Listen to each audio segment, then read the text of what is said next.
clés, un séjour singulier. 2 clés, un séjour exceptionnel. 3 clés, un séjour extraordinaire. Alors, l'histoire du guide Michelin avec l'hôtellerie a commencé en 1900, parce que vous le savez, dans le premier guide, il y avait plus d'hôtels que de restaurants.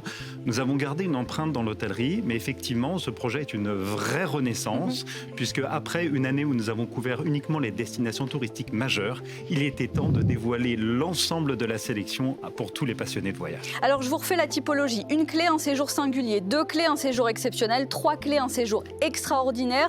Bon, vous nous rappelez un peu plus le principe et les critères plus largement, parce que qu'est-ce qu'on met dans singulier, qu'est-ce qu'on met dans extraordinaire, même si les mots ont un sens.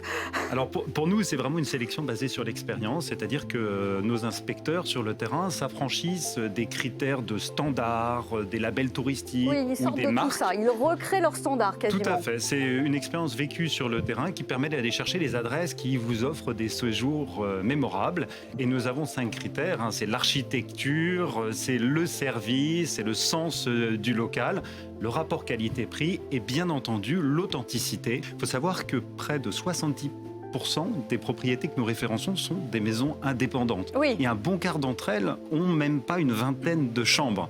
C'est ça les trésors de l'hôtellerie et c'est notre promesse aux clients. Iconic Business, le luxe by BFM Business.